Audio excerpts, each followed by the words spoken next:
that before any sizable impact in world evangelism is going to be made, the apostolic church of the 21st century must get back to its roots and become disciples again in both practice and lifestyle, and not just by name.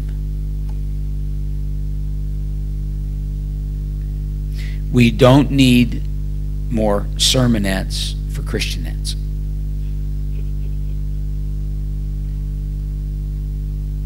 We need discipleship.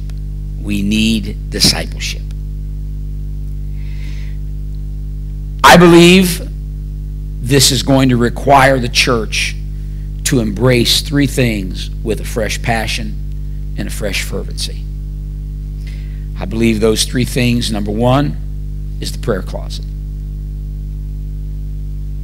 The prayer closet both corporately and privately. There is no substitute for the prayer closet. Will you say that with me? There is no substitute for the prayer closet. Guard yourself from ever thinking that any other thing you do, study or otherwise, can take the place of your prayer life. Prayer is so divinely connected to evangelism that you will never have one without the other. Not true evangelism. Now, why do I say that? Because no prayer, when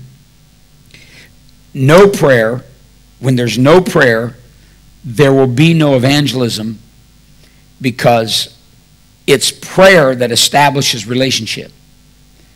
It's prayer that gives you that spiritual authority and that spiritual passion to want to reach out to the lost.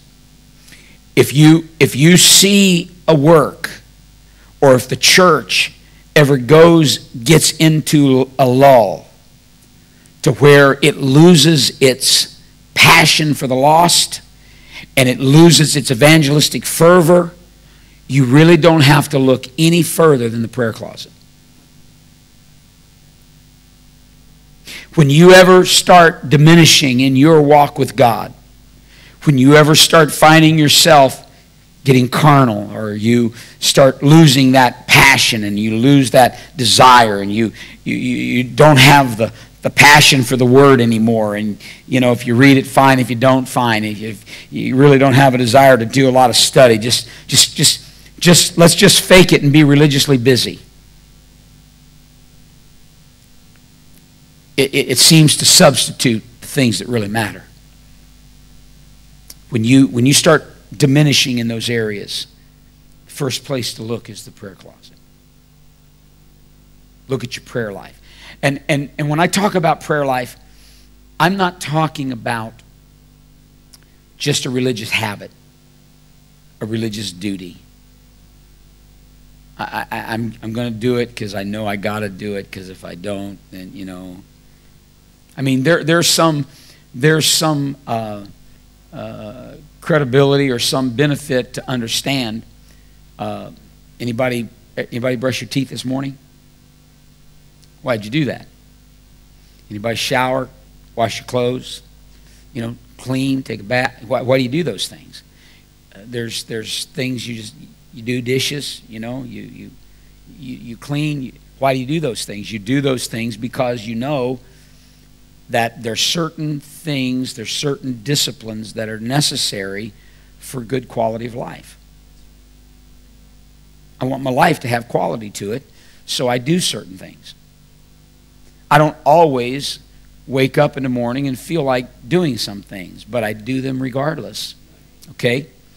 And I don't think it's wrong to understand that, I don't always wake up in the morning and just, especially in the early mornings when it's bitter cold outside and we have early morning prayer and we got to get up and go into sub-zero weather and we'll go into a church building that's freezing, and that'll keep you awake. I can promise you that. You don't get sleepy.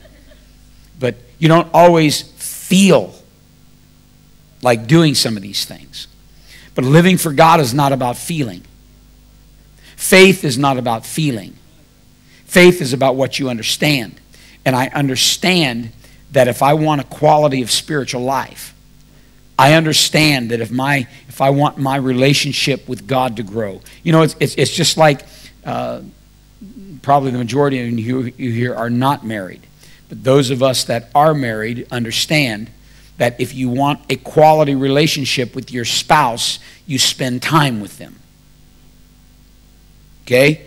If you're looking as to who you're going to marry or who you're not going to marry, one of the things that's very valuable is to spend some time together. I don't mean time alone where you put yourself in a dangerous situation. I'm just talking about spending quality time together.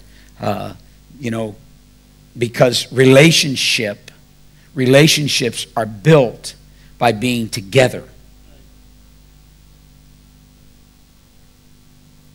Some things just don't work over the phone. You know, I'm amazed by this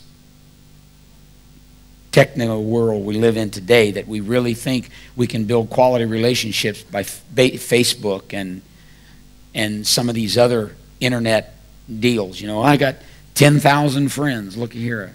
Oh, really? Because they sent you a picture that makes them your friend.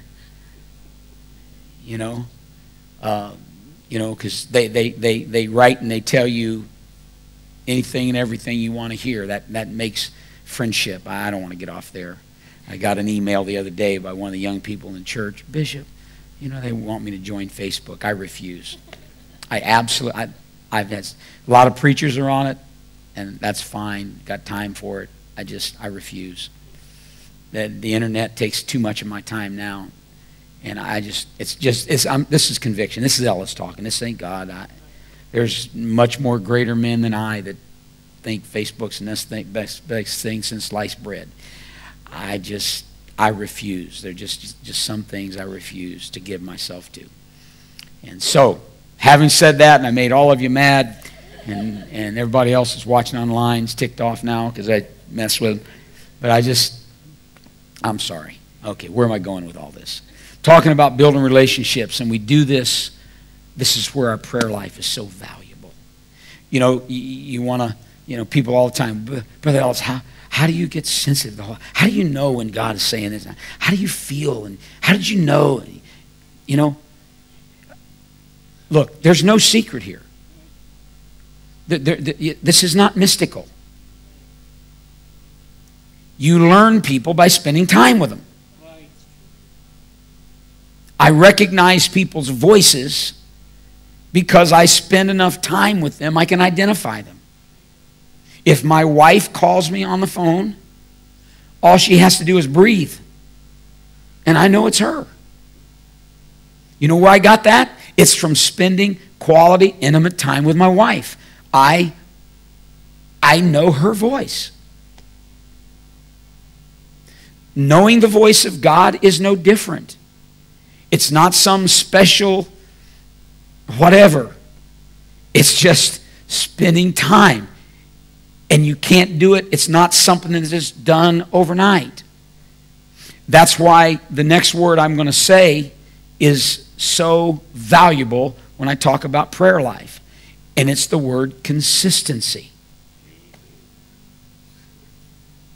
Consistency is the key. If there's a key, consistency is it. You ask any spouse, any wife, any relationship, your son, daughter, you know what? There's something about consistent time, not just large amounts of time. Just spend time with me every day. Just give me a few minutes every day. Just share with me. Let me share with you. You share with me. That's consistency. I would rather have people pray 15 minutes a day and pray every day as to pray 3 hours once a week. I'm serious. Because what you develop through consistency, you'll never get through just one moment here, one moment there. I don't care how large it is.